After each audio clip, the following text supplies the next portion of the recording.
I wish to record my appreciation and heartfelt thanks.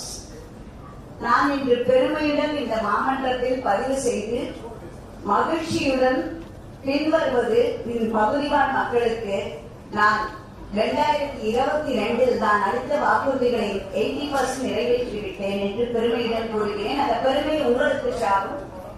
இந்த தமிழ்நாட்டின் முதலமைச்சர்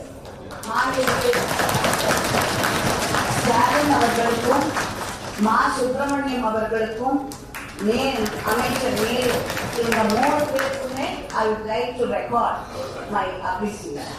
திருப்பி நான் சொன்னேன், நான் பிஜேபியை சேர்ந்தவள், அதற்காக எனக்கு செய்யக்கூடாது என்ற இந்த மனோநிலை இல்லாததற்கு நான் என்னுடைய நன்றியை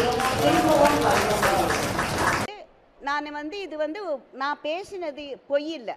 அங்கே இதில் நான் தைரியமாக என்னால் என்னுடைய பகுதிவாழ் மக்களுக்கு நான் கொடுத்த வாக்குறுதிகளில் 80% நிறைவேற்றி விட்டேன் என்பது ஒரு நிதர்சனமான உண்மை.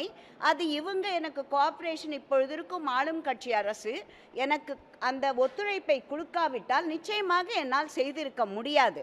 அதனால் அதை ஒத்துக்கிறதுல எனக்கு எந்தவித தயக்கமும் இல்லை. எனக்கு ஒரு கம்ஃபர்ட் ஜோன் நிச்சயமாக இருந்தது. என்னோட ஜோன் 10 நிச்சயமாக நான் அதை சொல்ல வேண்டும். எனக்கு என்னோட ஜோன் 10ல் 200% கம்ஃபர்ட். எனக்கு ஜோன் சேர்மனாக இருக்கட்டும், இப்போ நீங்கள் பார்த்த எழுமலை சாராக இருக்கட்டும், தனசேகராக இருக்கட்டும், ஸ்ரீதர் சாராக இருக்கட்டும், மதிமுகவை சேர்ந்த சுப்பிரமணியமாக இருக்கட்டும், லோகு சாராக இருக்கட்டும், கண்ணன் சாராக இருக்கட்டும், ஒவ்வொருத்தரையாக நான் லேடிஸும் இருக்காங்க. யாழினி மேடம் இருக்காங்க, விசிகேலேருந்து ரத்னா இருக்காங்க, நீலா இருக்காங்க, எல்லாருமே கார்த்திகா இருக்காங்க, கோமதி மணிவண்ணன் இருக்காங்க. எந்தவித ஒரு டிஃப்ரென்ஸும் எங்ககிட்ட இருந்ததில்லை. கண்டிப்பாக எனக்கு நான் பதவியேற்ற நாளிலிருந்து உடனே கம்ஃபர்ட் ஜோன் இல்லாட்டும் வெரி ஷார்ட்லி ரொம்ப ஒரு குறுகிய காலத்தில் எனக்கு ஒரு கம்ஃபர்ட் ஜோன் இருந்தது. என்னால் தைரியமாக அங்கு என்னுடைய குறைகளை பற்றி பேச முடியும். சில வாட்டி நான் இவங்களை அட்வைஸ் கேட்பேன், நான் இதை பற்றி பேசலாமா, வெதை கோயின்சைட்ஸ்னா எனக்கு எக்ஸ்பீரியன்ஸ் இல்லை. நான் ஃபஸ்ட் டைம் கவுன்சிலர், அவங்க எல்லாரும் 3வது முறை 4வது முறை கவுன்சிலர்கள்.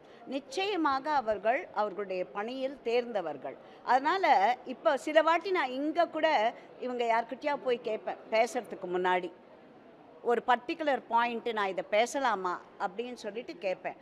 ஸோ எனக்கு இங்கு ஒத்துழைப்பு கிடைத்திருக்கிறது.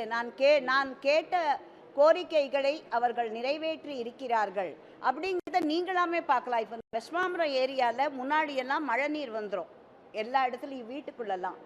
இந்த முறை ஒரு இடத்தில் கூட மழை நீர் தேங்கவில்லை. இல்லை, முடியலை. ஸ்டேஷன் ரோடு ஆரம்பிச்சு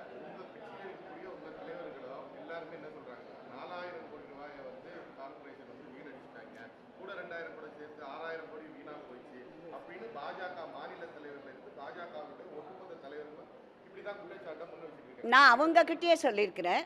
நான் என்னோட வார்டை வச்சு தான் நான் என்னுடைய பாயிண்ட்டை பேச முடியும். நான் மீதி பேர் வார்டுக்கெல்லாம் போய் பார்த்தெல்லாம் நான் பார்த்ததில்ல. என்னுடைய வார்டில் அது தவறுன்னு நான் தம்பி அண்ணாமலைக்கிட்டே நான் சொல்லியிருக்கேன். தம்பி, என்னோட வார்டில் எல்லாமே நடக்குதுன்னு